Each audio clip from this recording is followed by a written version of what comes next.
I want to start off this conversation with a bit of a challenge to someone, and that challenge will go to Hillary. Hillary, if you wouldn't mind giving us a bit of a outside the Beltway, a little bit of history for those who may be outside the Beltway on what kind of legislation has been proposed in the past, what was going on in terms of AVs on Capitol Hill. I know that there was some sort of a Senate bill. What was going on up until about a year ago? Yeah. Thanks for that. So to lay some groundwork, as far back as 2012, we started seeing a number of states, including California, working on regulatory frameworks to govern the testing and deployment of automated vehicles. And there was a growing concern that if you had all of these states sort of doing their own thing, and you had vehicles that were sort of inherently mobile and moving across state lines, how was that going to work over time? And so you had strong interest here in Washington, D.C. in Congress to pass legislation that would create a federal framework that would govern the testing and deployment of this technology all across the country. And so you saw a bill get put together in the U.S. House of Representatives that passed. It was a bipartisan bill, and it passed unanimously. And then you had a similar bill get through the Senate Commerce Committee, which irrelevant, but is a relevant committee for all of this unanimously. And then it sort of fell apart under its own weight. There were a lot of folks who came out of the woodwork and expressed some reservations. From the safety advocacy side, you had some folks, trial lawyers who were concerned about liability. You had truck drivers who were concerned about jobs. You had a whole host of sort of issues that emerged, and then it sort of the wheels came off the bus, so to speak. So we're waiting to see what happens now. I mean, there's still strong interest in getting something over the finish line, I think, in the U.S. Congress. There are folks that are continuing to work on putting together a similar bill this time around, but the future remains to be seen in terms of whether we get that done or not. Yeah. So obviously, those efforts kind of died out a bit ago, but there's still AV testing. There's still vehicles. In a number of states, things didn't stop. So why is comprehensive federal legislation really important to furthering AVs? And I'll ask if perhaps Jess could start this off. Sure, that's a really good question, and we get a lot of states asking why they can't just plow forward with their own regulations. The reason is because in this country, the design and performance and safety of a vehicle is governed at the federal level. So this is because we can't, as Mercedes-Benz, obviously we can't make a vehicle that is only for California and a different vehicle for Rhode Island and a different one for New York. It would be impossible, and a lot of those kinds of regulations would be conflicting, and so your car might have to stop if it crosses a state line, etc. So with conventional vehicles, this is something that's governed at the federal level. There is preemption over all state and local laws when it comes to the design and the safety of a vehicle. All we want is to make sure that the same goes for autonomous vehicles, that when we are testing and then we deploy autonomous vehicles en masse, we only have to follow the federal law when it comes to designing those vehicles, that we don't have to follow 50 different state laws, which would be dangerous and it wouldn't really be possible. So we're just looking for consistency. So the preemption is really, I think, kind of the backbone of this law, of the legislation, what we're looking for here. And then, there are some other pieces that are really important as well. Right now, the Department of Transportation has the ability to give exemptions to automakers if we're trying some new technologies, not just for autonomous technologies, but anything with side view mirrors that fold a certain way, or a new headlamp, something like that.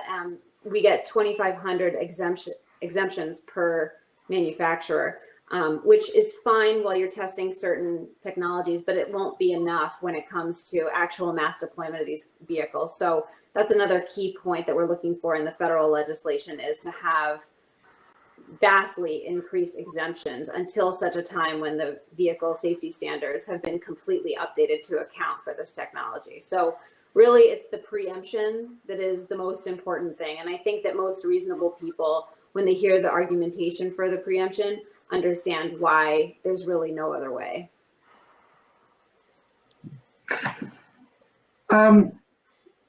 Thanks.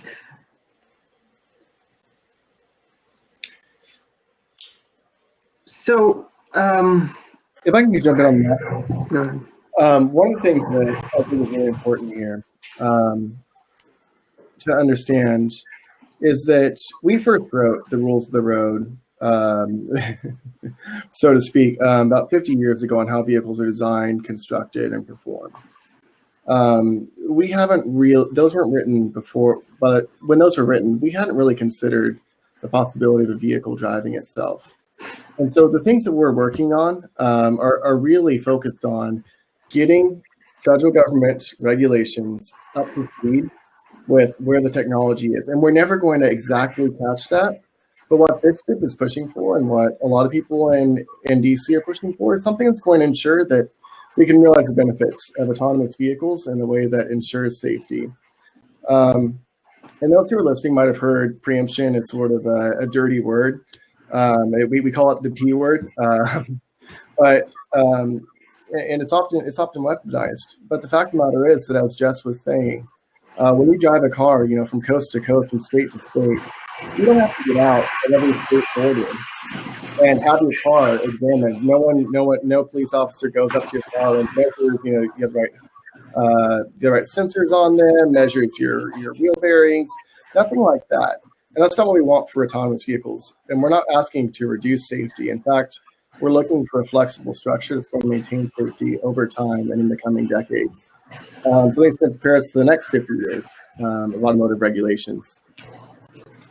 So then what is the ideal demarcation between state responsibilities and the federal responsibility for autonomous vehicles?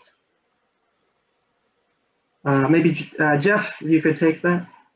Sure. So I think Jeff had kind of summarized it very well, that the federal government has and should continue to have purview over design, construction, and performance of the vehicle. But states should continue to have their existing roles too. This isn't designed to cut states out. Things like insurance, things like liability, things like registration, all of those should continue to stay in the lane of the states, and any AV legislation that gets through Congress, we hope, continues to preserve that. So is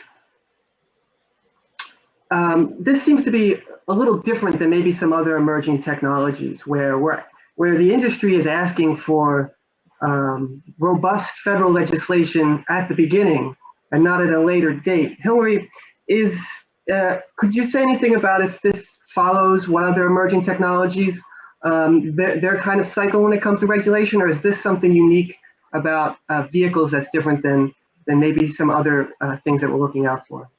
Yeah, I mean, I think it's fair that there are at least a few areas that make sort of this space a little bit different than other spaces when it comes to the need for regulatory clarity.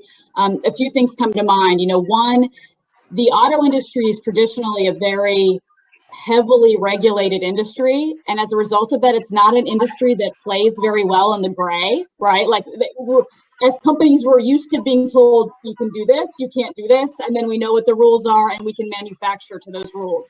And without that, it's very difficult for us. And part of the reason for that as well is that the products that we make, there's very little room for error. We make a very relatively expensive product compared to most other products people are buying.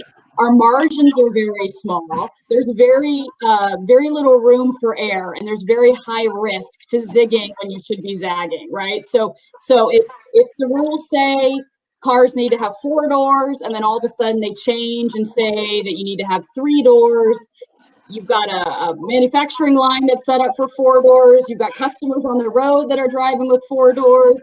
It's very hard to sort of change that midstream quickly to 3 doors, right? But I think most importantly, and this was a little bit that I think Greg was getting at, the biggest challenge that we face right now, I think, as an industry is under existing law, we cannot deploy highly automated vehicles at mass scale in this country, period, right? Like, it is not possible right now under the existing regulatory framework that exists. So it really challenges the industry when it comes to research and development and product planning, when you have this fear that, I mean, why start up the mountain if you know you can never reach the summit? And as we sit here today, the summit is unreachable in this country. And that kind of lack of clarity, I think, does not exist for many emerging technologies that it exists today for automated vehicles. Okay, so an auto company now or any AV startup could get an exemption to put a vehicle on the road. What are you looking for in any type of federal legislation? You know, what are the numbers? Why do you need these additional exemptions? And maybe Greg could take this. Yeah, I'm happy to speak to that.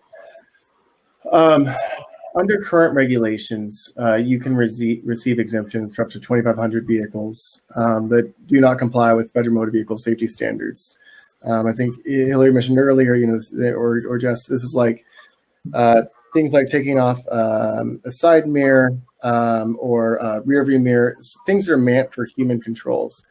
When you have a vehicle that's meant purely to be driven autonomously, or you're using different designs that don't require a steering wheel or human controls, you have to request that exemption from NHTSA. Currently, the way that works is you have to prove that your vehicle is as safe or safer than a vehicle that complies. So one great example recently, and one piece of AV history that we reached in February of this year. For those who aren't familiar with Nuro develops autonomous vehicles that are purely meant to be driven for deliveries. And you can look up, since everyone's already on the computer, the R2X by Nuro. It is this sort of smaller delivery vehicle. It is purpose-built. It is electric, and it is rather lightweight. This kind of vehicle is not the thing that is going to that is posing a major hazard on our roadways. However, it faces they faced a lot of sort of regulatory hurdles in getting this purpose-built vehicle on the roads that's traveling just 25 miles per hour. They applied to NHTSA to receive this exemption. And basically, they asked to remove three things: a screen for a rear view camera, side mirrors, and one other thing that we're going to pretend that I remembered exactly what that was this moment.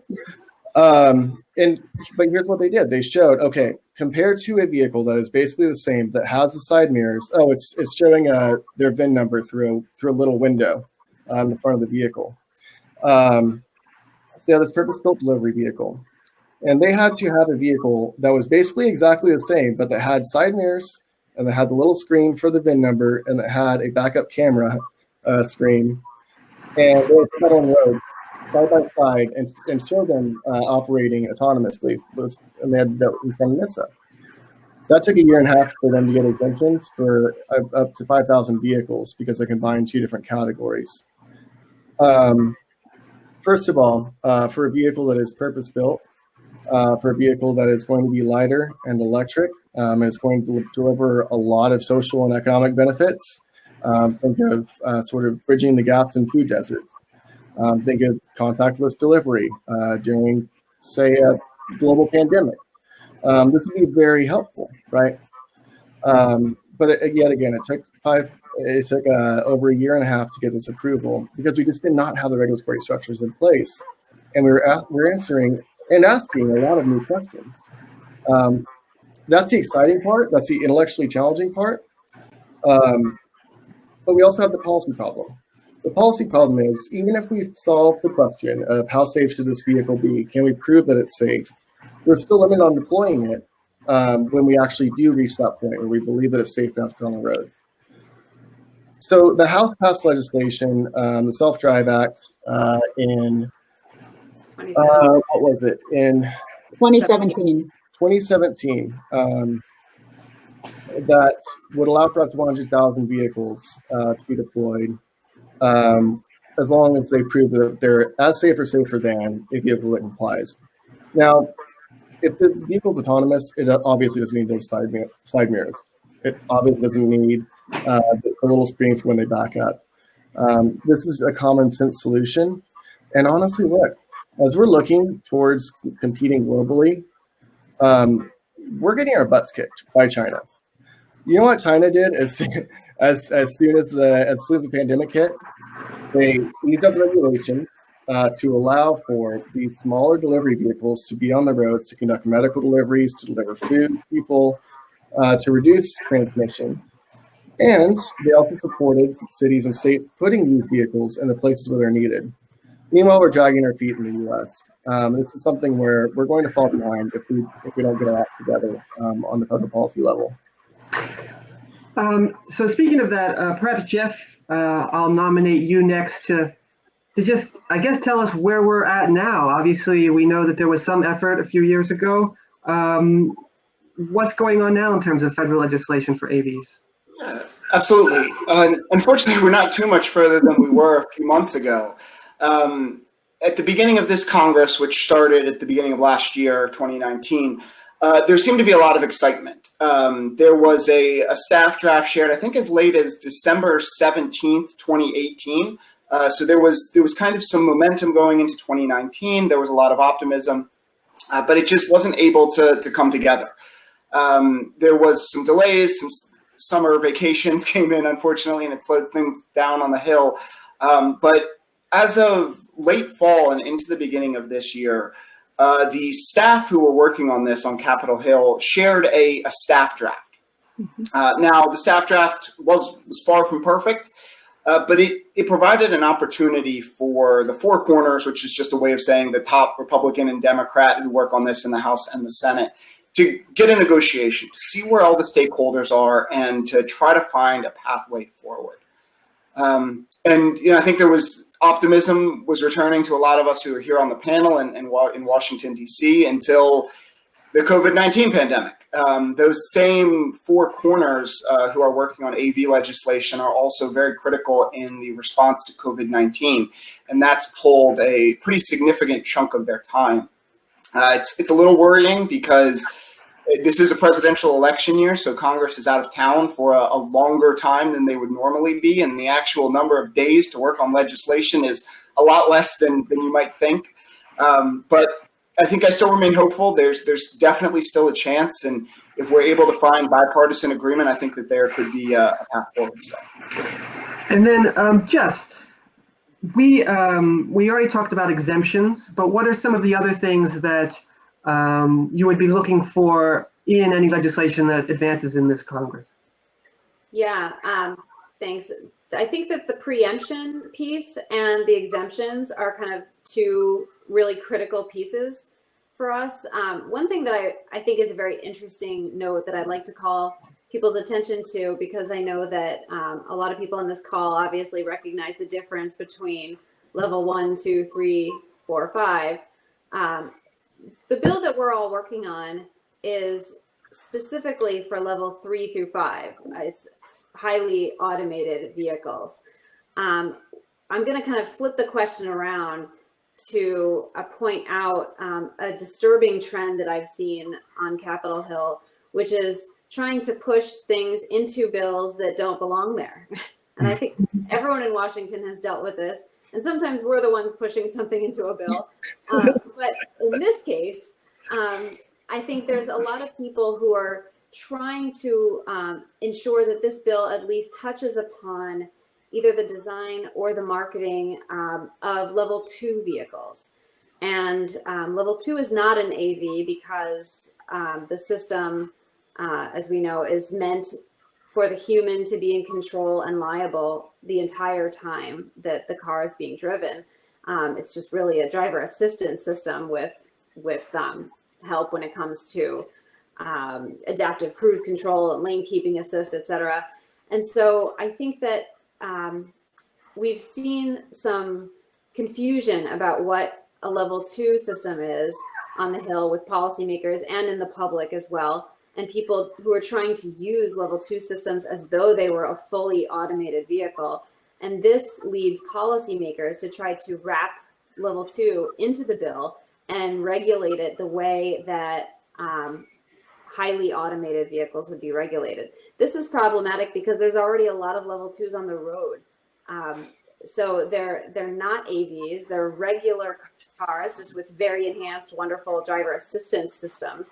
And it's really difficult to go back and add new regulations on cars that are already out there, especially if they differ from, say, a level 1. So for Mercedes, for instance, we could have the same model with maybe the base model, it would be classified as a level 1. But if you add on all these great assistance systems that we have as options, now it's a level 2. So how does anyone know on the road if that E-Class is a level 1 or that one's a level 2, and how do you regulate that, the difference in the dealerships? And so these are problems with the bill that we'd like to make sure that the bill is kind of narrow and only regulates what needs to be regulated, and then does that really, really well in terms of preemption and exemption levels being correct for level 3 through 5. So we talked about exemptions, we talked about preemptions. You mentioned the distinction between level 3 and above and what's currently on the market now. Are there any other issues, any other topics that you'd be looking for in legislation? Just open up to the group. I mean, I can jump in here. One of the other things that the federal bill that's been considered up to this point has done too, which I think is important, and it gets at some of what Greg was talking about earlier, is the fact that there are existing regulations that are on the books today that did not anticipate driverless vehicles. And those regulations have to get updated. And there's some effort that's already underway at the Department of Transportation to do that updating. But one of the things that I think the federal bills would have done and should do is to sort of provide some clear direction to the Department of Transportation about the importance of that effort, put them on a timeline, and a prioritization exercise so that there's more clarity into sort of what their process is for getting from where they are now to where they need to be to get all those regulations updated. So this directed rulemaking is what it's called is another really important piece of this bill. One more thing that I'd like to highlight, there are a couple other pieces of the bill that I think are worth mentioning. Number one, there was language in both this bill and the one in the previous ones, or this draft and the previous bills in the last Congress, that would ensure that people with disabilities are able to use autonomous vehicles. Mm-hmm. There is a concern that states could pass laws that prohibit people from disabilities from using AVs by requiring them to have a license, by requiring them to take a vision test. And the fact of the matter is that we have 5 million Americans with disabilities who have trouble getting to work, getting to school, getting to the grocery store every single day. And so make sure that those benefits are realized more broadly. There's also some great stuff in there on looking at studying what the eventual impacts of AVs are going to be and preparing for that future. This bill's about laying a foundation. And this is just the beginning of this longer discussion that I think all four of us are going to be having for the rest of our lives. Good thing we started early. But the one thing I want to highlight too is that these aren't partisan bills. These are bills where interest groups are to poison the well, groups that pretend to be safety advocates, but are rooted in a very traditional sort of sense of what safety advocacy is, which I think is just wrapping every car in bubble wrap and leaving it in the garage. I'm going to back away from that statement real quick and say this. They were essential in seatbelts and airbags and a lot of these other developments. But if you think the technology and the private sector is always going to be the enemy, we're never going to get anywhere. We might as well have those vehicles wrapped in bubble wrap in our garages. And so our hope is, or my hope is, I'll speak for myself here, is that we can help folks see that safety can involve technology, that technology is not the evil here, but we can use that as a solution.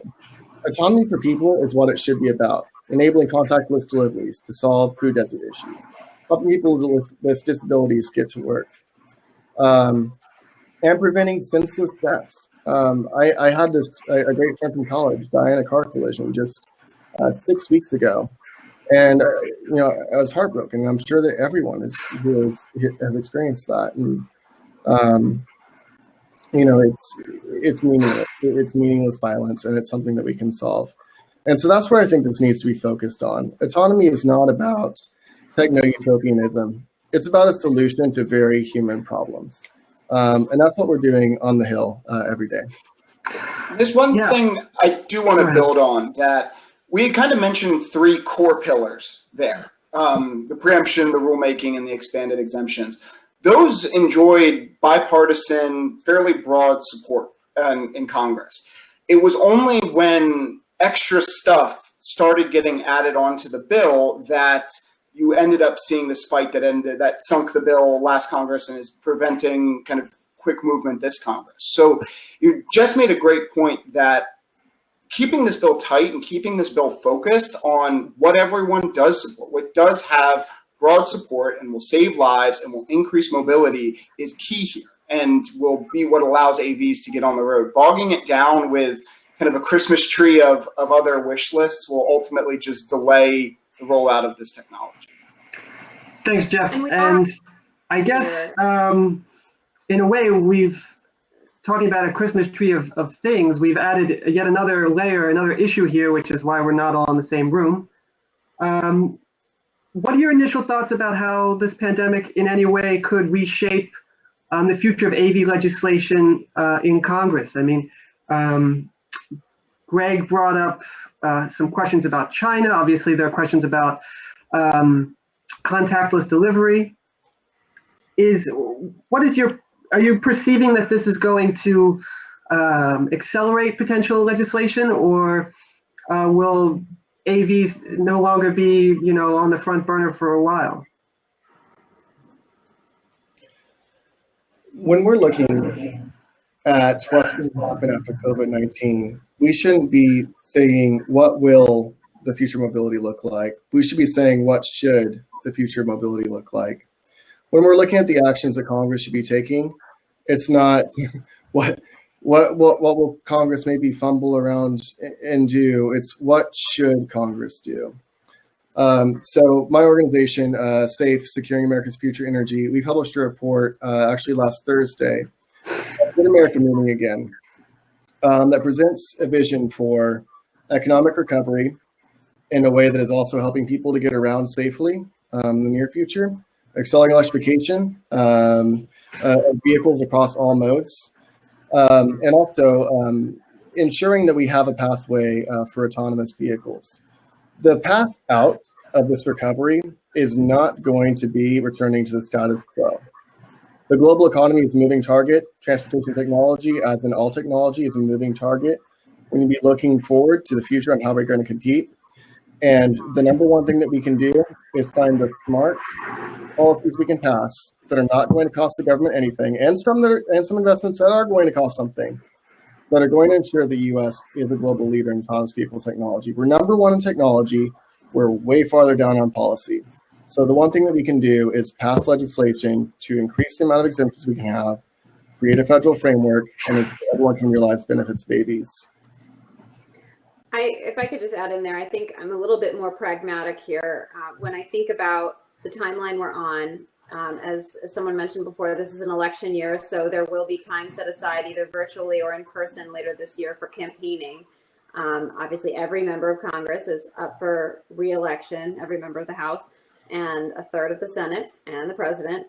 And so that takes a big chunk of time out of what we have here. And the clock resets when there's a new Congress. We can't just pull bills over and continue them wherever they were in the process in the last Congress. That's why it was so emotionally frustrating for many of us after the end of 2018, because when that clock ticked over to 2019, all of a sudden we had to start all over again.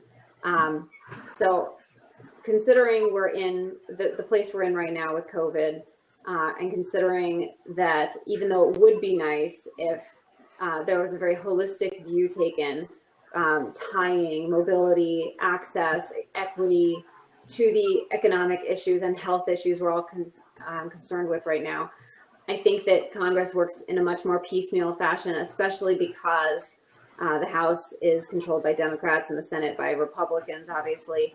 So there's a lot of disagreement there. And I think the only way things pass, as we've seen for the last couple of stimulus packages, is to keep things as relatively narrow as possible.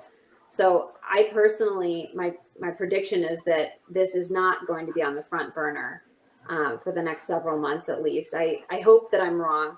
And maybe toward the end of the summer, early fall, things could change. But by that time, we're looking at only a couple months to get things all the way through.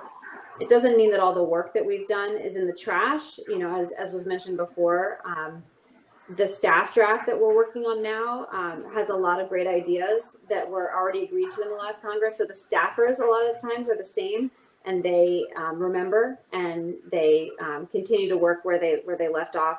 But you know, it's not a partisan issue. There are members of both the Republican Party and the Democratic Party who are thorns in our side on this issue.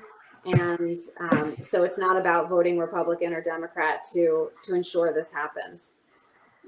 And maybe if I could jump in and add one other element of all of this, and maybe it goes to Greg's earlier point about focusing less on, you know, what will happen and instead on what should happen.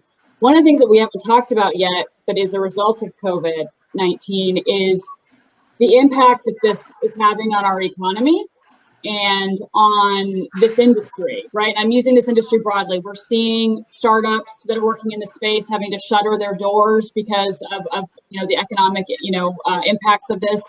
We're going to see automakers across the board struggling financially to stay, you know, afloat. And why that's relevant is if I'm an automaker and I've just seen the, you know, economy decimated, right? And I have much less money to play with than I had 6 months ago. And I'm going to have to make cuts to my research and development more likely than not. And what am I going to cut? I think you're more likely to cut the things where you don't see the fruits of your labor paying off in terms of, you know, product in the marketplace. And as I said earlier, since there is no clear path to wide-scale deployment of this technology in the United States right now, that's a logical place for a company then to cut. And so I only mention this because, you know, not only have we seen the benefits that these technologies can provide in terms of contactless delivery and those sorts of things, but we're also going to be at a very critical point for the industry and sending a signal about whether they should keep investing in this technology or let it fall by the wayside because of what's going on to the economy right now. I think the impact of COVID, I do want to highlight something that Greg kind of alluded to earlier. One of our partners in this is individuals who are blind, and I won't name names of who it was, but I was speaking with someone and they were saying that the COVID pandemic has been particularly hard for them in that normally you have a Lyft or an Uber or a taxi or public transportation or even just your friends and family to come and take you around where you need to go.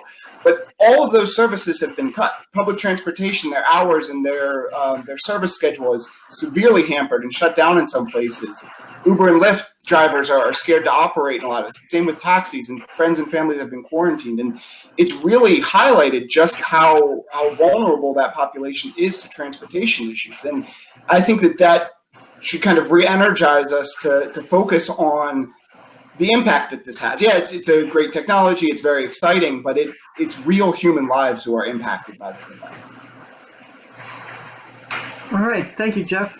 We will pivot to taking some questions from those who are joining us. You can enter your questions in the chat in the corner of the screen, and of course, we already have some questions. Philip Wilcox asked us a question about potentially any AV considerations in an infrastructure bill that might be coming up. And we also have a question here about potentially any considerations about AVs in an upcoming federal privacy bill. Any thoughts on either of those?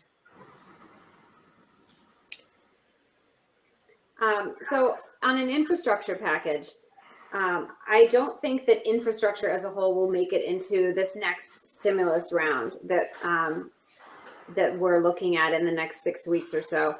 I think if infrastructure moves, it will probably move later this year. I don't see this necessarily getting pushed into an infrastructure bill. I think that would be great if we were able to get to a place where the AV legislation we're all working on could be slid into the infrastructure package and passed that way. Our experience so far, especially in the Senate, has been that a lot of senators believe that this is too controversial to be slid into something bigger like that. And I'm happy to have my colleagues here correct me if they think that I'm off on that, but that's my gut feeling. On infrastructure, I'm excited that it's Infrastructure Week again. That's an inside joke here in DC that every week is Infrastructure Week. But you know, I think it really depends on that bipartisan agreement and if we can get it there. And if I had a crystal ball to figure it out, I'd be happy to do so. One problem with the Senate is just the way that it works. Often a single bill will need many days of floor time, even a week of what's called floor time, which basically means the Senate can only do a single thing for that period of time. And so it's getting over that hurdle is pretty critical. So I think if we're able to get an agreement where it can be attached to something, there might be a possibility. But again, I think the key here is finding that bipartisan agreement first. It's the most Washington problem. Old rules are stopping us from fixing old rules. Let's do it. Yeah, but I maybe to put a finer point on the fact that I think everyone recognizes that an infrastructure package could be a good place for an AV bill, but it will just take folks to come to an agreement to do that and what that includes. But it's a logical place to attach the bill. The question about privacy, I think that's not something that I've heard being discussed as a place to put an automated vehicle regulatory framework bill on. I mean, certainly the privacy conversations have been broad and in some cases would capture data privacy as it relates to utilization of AVs, but that's the only sort of place where I think it could get captured. Yeah, I mean, there are a lot of interesting policy privacy questions that will come up with AVs. You know, one of them is facial recognition software and regulations around that. And this is where creating new rules has to be done wisely. Depending on how you're developing your system, you're going to need to be able to recognize that whatever your camera is picking up is a person. And we're going to have to create these rules around sort of object recognition. Whatever the Senate puts together, it's going to have to be conscious of what needs to be done on the AV side, or what protections we need to have, but also while also allowing the systems to function without creating unnecessary barriers. This is sort of the next frontier of AV policy. I think it's going to be really fascinating, looking at the data privacy questions, looking at some of the cybersecurity questions. But hopefully we can tackle these safety questions we've been working on first. I do think that when it comes to privacy, obviously there are some privacy and cyber provisions within the draft AV bills that we've been working on, and we like that. As Hillary said, if you tell us the rules, we will conform to them. But I don't see AVs kind of being called out necessarily in a broader privacy bill. So privacy is within the AV bill, but when, I think some of us are also on this group working on comprehensive privacy legislation also, which would hopefully preempt states from doing their own things for the exact same reasons we went over before, because it's hard to comply with 50 different rules. But that legislation, I don't have much confidence will move this Congress for the reasons we talked about before. And also, I think that is a little bit more partisan. And the way that Democrats and Republicans are approaching privacy is pretty different from one another and will take quite a bit more negotiation, I think. Okay. Hillary mentioned the importance of showing the benefits of AVs at a time when the industry is hurting, quite frankly. What are some of the things that you're going to be pointing to about the benefits of AVs and those who benefit through the rest of this year, even if there isn't anything AV related in the immediate legislation around potential infrastructure or anything like that? Well, I think our main messages, I'll just start off here, that some of the main messages that we've been talking about in terms of the benefits of automated vehicles, first and foremost, are safety, cutting down, hopefully dramatically, the number of deaths we see every year and serious injuries due to traffic accidents. Obviously, it has an economic impact if you are cutting down the severity and the number of those kinds of accidents. You can actually attach dollar figures to how much money that saves our economy. And Greg's group, SAFE, put out a study on that, which I'm sure he's happy to get more with some of those numbers. Obviously, the benefits to people who have not been able to drive regular vehicles, children, people with mental disabilities, who need to get where they're going, and they can start working as well. Maybe people who are able to work but can't get there now, so they are unable to hold down a job. So there's a lot of different benefits here. I'm sure my colleagues are happy to chime in with some additional ones. Yeah, the report that Jeff mentioned from SAFE, you can find it, shameless plug, at avworkforce.secureenergy.org. It's very short and very easy to remember, obviously, avworkforce.secureenergy.org. And we found that, first of all, we started looking at the macroeconomic benefits or impacts of AVs. There was a lot of concern about the impact of AVs on the workforce, especially for truck drivers. And so we started this research 3 years ago, and our goal was to sort of fill in that dearth of research. So we worked with 3 teams of economists and came up with a model for how AVs will impact the workforce and the economy more broadly. And again, we found $800 billion in annual social and economic benefits. Among those benefits, saving $71 billion in congestion costs annually.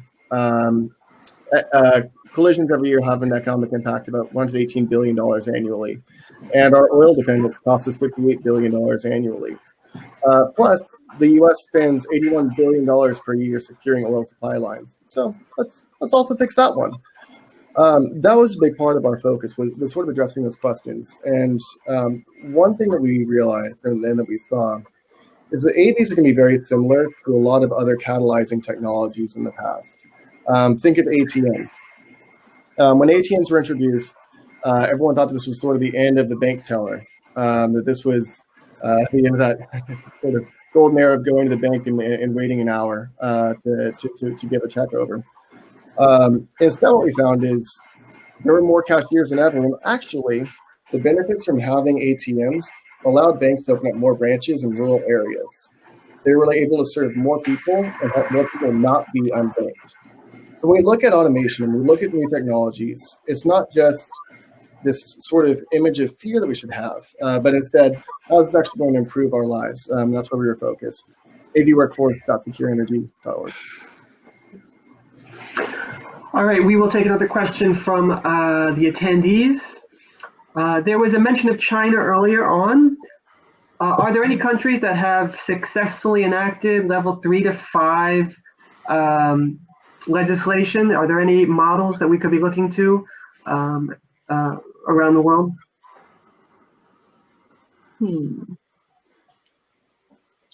I don't know the answer to that. Well, Greg, what you mentioned how China took swift action on regulation recently. What were you talking about there? Yeah, what happened was there were delivery vehicles sort of similar to Neuros that were basically ready to be deployed in order to help facilitate contactless deliveries of goods, of food, and of medical supplies. And they reduced sort of the regulatory barriers by allowing those companies to deploy those vehicles on these streets while they were, of course, pretty empty. That's one step. One country that, there's sort of an interesting thing here, in that when you have a bit more of a authoritarian sort of government, or there's a lot more ability to be flexible. Singapore was the first to have sort of a driverless sort of ride-hail driverless. These were they had an autonomous taxi fleet that was deployed in, I think it was 2017, 2016, first in the world. And they created the structures to do that. But that's because the Singapore government is the city government, the state government, the national government. They're in the position to do that. But democracy is, number one, so much more powerful. Combined with the ability to innovate in a free market, as the US has, we have so much more of an opportunity to maximize the benefits of AVs ourselves and make sure that the benefits are realized for everyone. And we should be doing that here. One thing I want to point out too, the reason that this should happen in the United States, number one, there's a global competitiveness angle. Number two is that if we let a country that is authoritarian lead on autonomous vehicles, you have to think about all the things that go into developing these regulations. The advocacy community for people with disabilities in the US is very strong. If we ensure that the US is leading on autonomous vehicles, we're going to see the influence of that. We're going to see autonomous vehicles being built for everyone. We're going to be seeing it built for all aspects of society because NHTSA is engaging with people with disabilities. They've done an incredible job of doing so. And they're looking at how to make sure that we are seeing AVs deliver on their promise. I think that's what we want. We have another similar question. With the success of China implementing new transportation, talking about potentially AVs, high-speed rail, can AVs be looked at as something of national competitiveness? Could it be used as a way to pressure US policymakers by pointing out successes in other countries? Obviously this COVID pandemic has shown issues with global supply chains through a number of industries. Is this going to be do you see this potentially as a national competitive issue and that pushing legislation, or is that too grandiose in my thinking? No, I think you're right on. Well, not just me. I will give the credit to whoever also submitted that question. No, I think everyone here probably recognizes, and I think a number of policymakers recognize that we are in a global race, when it comes to this technology. And one thing I'll point out on that is when this technology first started to become, when there's a lot of focus on the research and development around this technology, you saw a lot of globally headquartered companies create research and development facilities here in the United States to develop this technology, because it was clear to everybody that the United States was the place to be to research and develop its technology. You saw people from all over the world coming to the United States to research and develop this technology. And that was amazing. What I am fearful of is, as we have this regulatory uncertainty in front of us, which is exactly what we have, but it's like I've said 3 times now, can't do it here yet at a wide scale. Like, I am very fearful that we will see some of those, companies that came here, some of those companies that created research and development facilities focused on this technology, pack those things up and move them someplace else where there is clarity about the ability to deploy it at a scale. And if I were a policymaker, I'd be very, very, very concerned about that.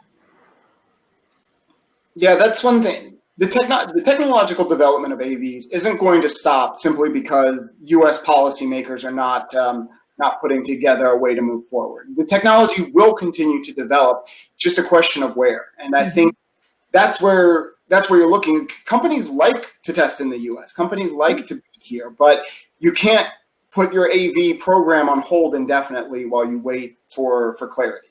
Right. So the US has the lead now. The question is, for how long? Yeah, it's the US's lead to lose at this point, which we're doing a pretty good job of making that happen.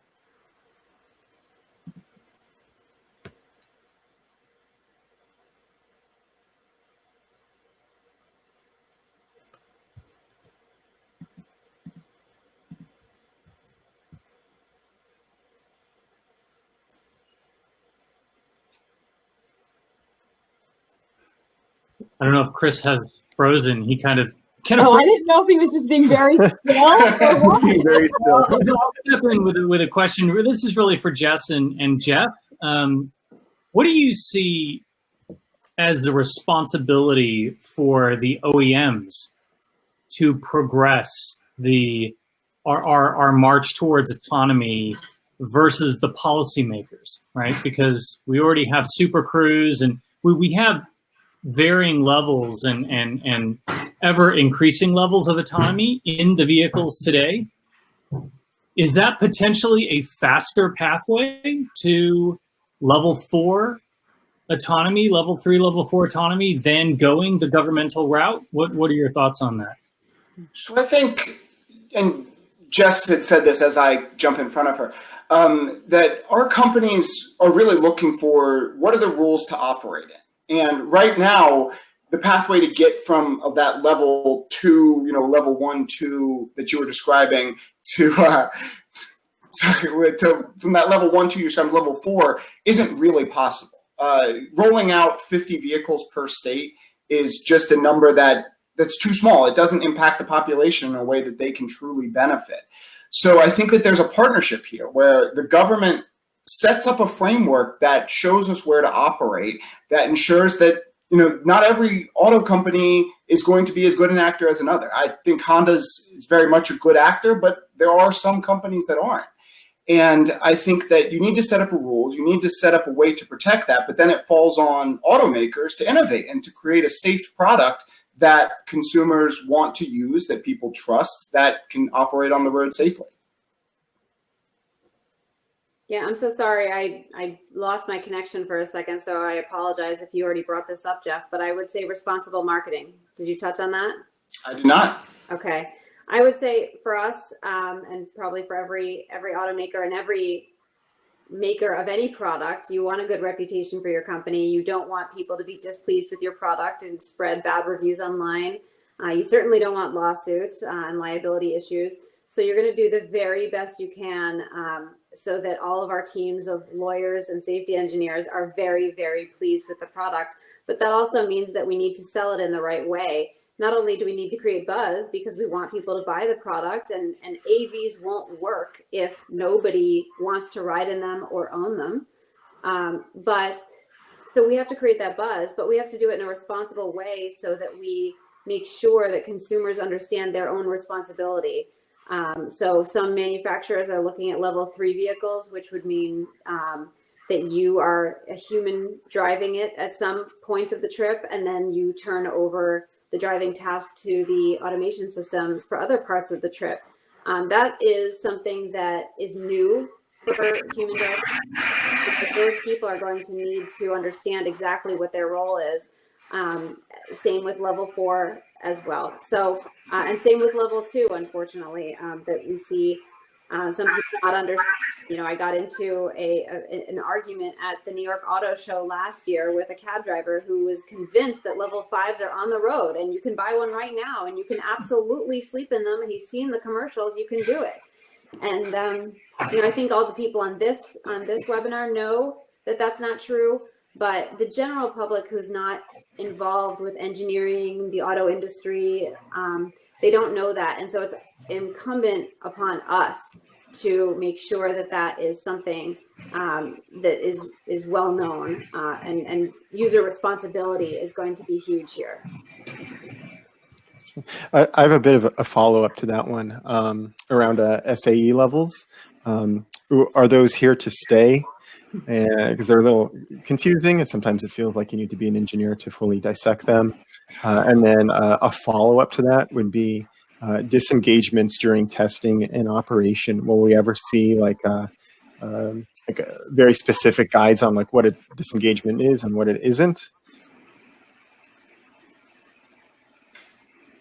So I can answer the SAE one, not only for my opinion, not for a definitive answer for everyone, but I think there's been some talk in the industry about moving away from that and what that could look like. What we also want to avoid though is right now we all have, every auto manufacturer names its certain systems different things. Like we have an adaptive cruise control, which is anticipatory, and we call it Distronic Plus.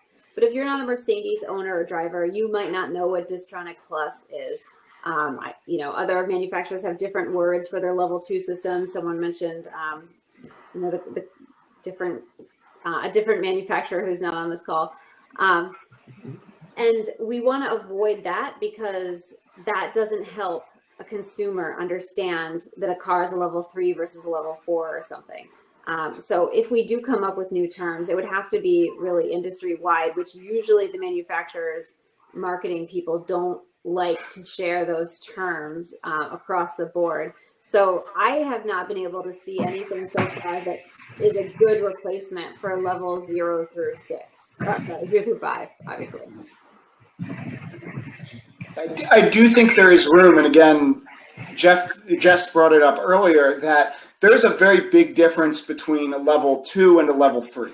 And if you're looking at that scale from 0 to 6, the difference between 2 and 3 is far more significant than the difference between 1 and 2 or the difference between 4 or 5 in a liability structure. So I think that there is a way, there's an area there to improve that, to have a better split there, because it can be slightly misleading, just reading them at a very high level. Yeah, and I can maybe jump in a little bit on the disengagement. And I don't know that I know there's not consensus on this, but I think there's a lot of there are a number of stakeholders who are concerned that disengagements are not the best metric for deciding whether a system is robust enough or good or whatever you're trying to prove.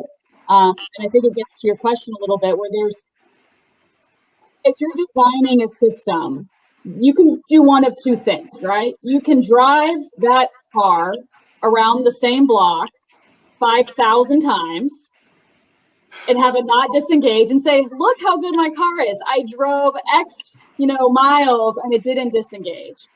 Or if you're interested in actually designing the most robust system, you might want to purposefully push the limits of it to find places where it disengages, because then that tells you where you've got opportunity for improvement, right?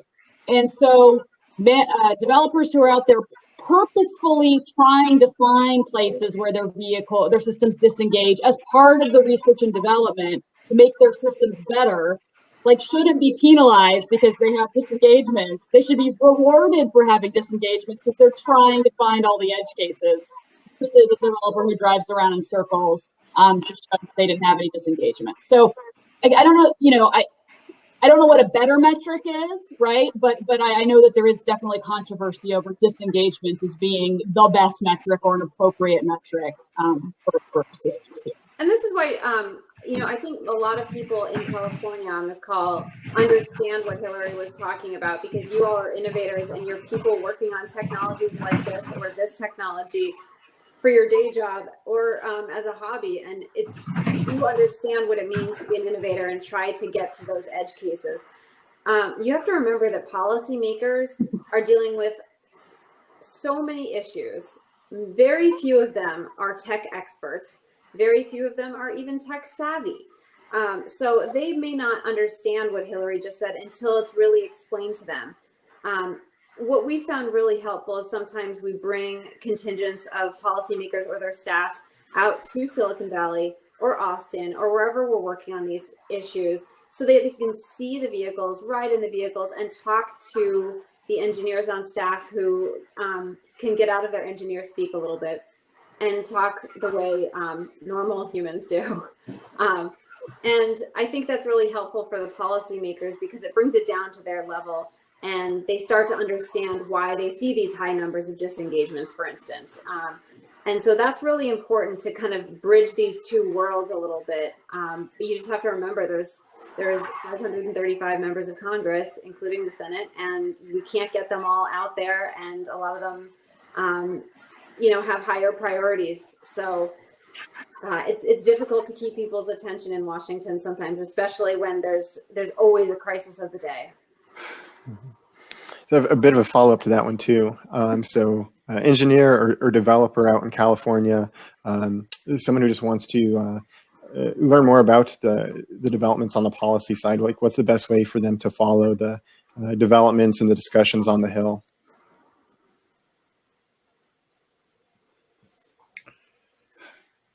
I would say, first of all, okay, a few thoughts. I think we've all come across companies who have policy teams in Silicon Valley, but nobody in Washington. I think this is kind of crazy.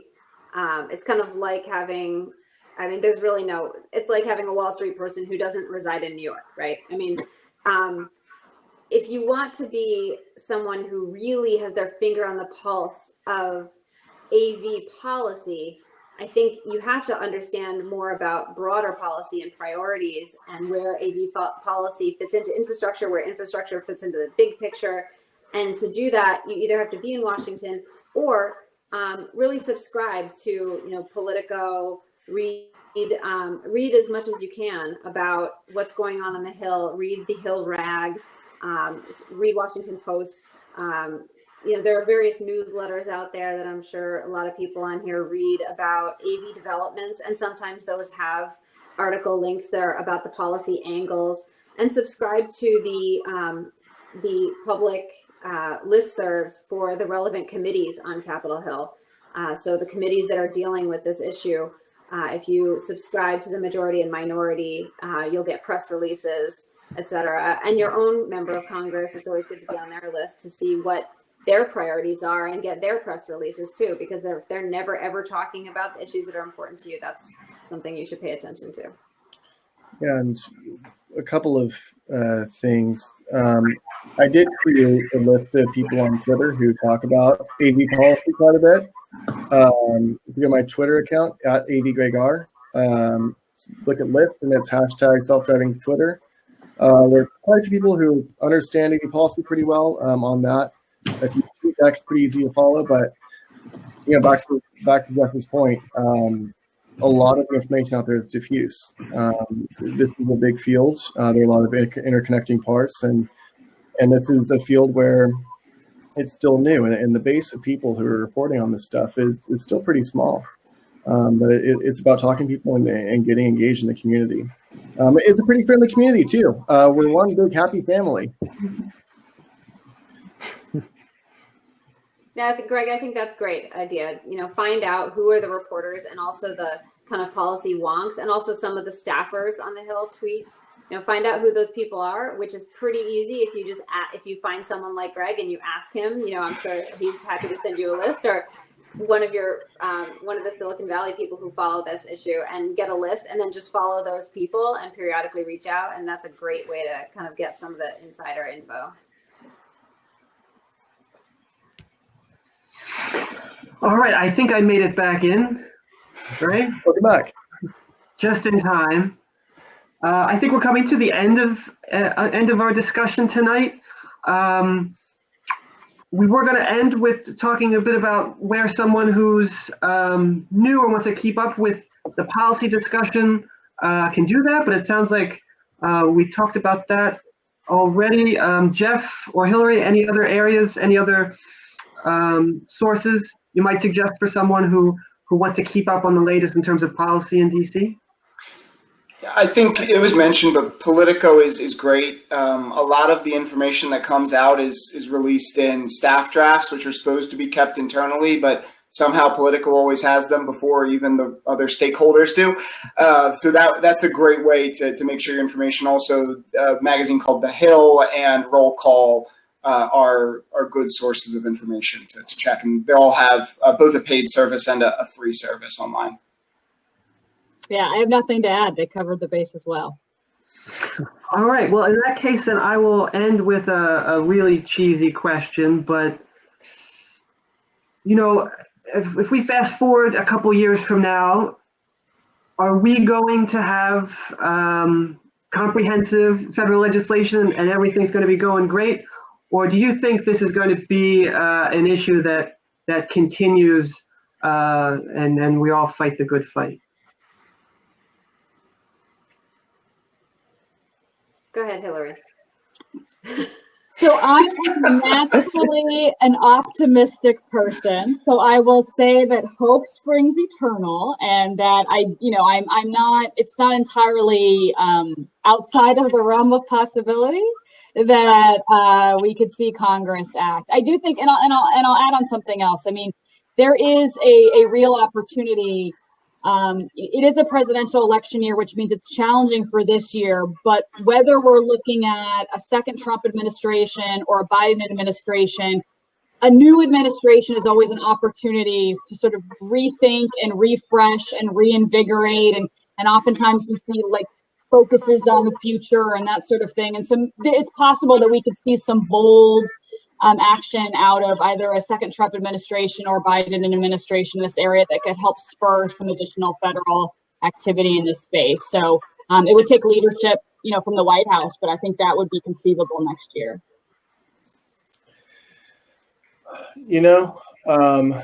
For the purposes of job security, I want to say no. But I agree with Hillary. This will be a chance to refresh. And one thing as well, too, I do want to give major kudos, major props to Kevin and Chris on the DC Autonomous Vehicles Association. These are the people who are sort of the vanguard of AV advocacy, who are having these conversations at the local level and talking to local and state policymakers. That's sort of the model for the future. If we want to see sound AV policies, if we want to see these benefits for AVs being realized, it's people like Kevin and Chris who are going to help us to lay that path. So that's what I'm excited to see in the future. We can do all the federal work that we want, but a lot of this is going to happen in communities too. And it's very important. And the passion that you guys bring is really phenomenal. I remain hopeful that we see something. I mean, the frank reality is that we lose nearly 40,000 people, give or take a few thousand every year, and the vast majority of that is due to human choice or error. And I hope that people realize that the status quo, while we've kind of come to accept it, should be unacceptable. And I remain hopeful that that message gets through and that some of the ancillary stuff is put aside and we're able to get some really life-saving technology on the road as quickly as possible. Yeah, I agree. I think the next couple of years are going to be really interesting, not only for autonomous vehicle policy, but related policies regarding cybersecurity, AI, privacy, all of those, because they're really making their way into the lexicon. People are hearing more about these kinds of issues. They're competitive issues. If you're concerned about Russia or China and disinformation, where all of our data is going, these are all very important and interconnected issues. And I think that the more attention is paid to them on Capitol Hill means good things for good, creative, and sound policy, as long as the private sector works with government to help inform them as to what's technically possible and what the pitfalls of certain policies may be. All right. Well, with that, we want to thank all four of you for joining us tonight and giving us a perspective from Washington on what's going on with autonomous vehicle legislation. And I want to thank Brent for bringing many people here from the West Coast. And also thank my colleague here, Kevin, for doing a lot of the back end and also making sure this all works tonight. So I want to thank him as well. Thanks, Chris, and thank you all. We had a huge turnout tonight. Looking forward to doing something like this again in the future. Thank you. Can't wait to see you all again. And hopefully Slack actually works. I didn't think the problem would actually be on their end. You know, when we're doing grassroots advocacy, is that when something goes wrong, you know, you have to be your own tech support. But tonight it was Slack. It was not me. Yeah. So no, thank you. I look forward to seeing you all again. Please join BCAVA if you're not already a member. Thanks for moderating, Chris, and thanks to our panelists. Thank you. Thank you. Have a good night, everybody. Appreciate it. Good night. Bye.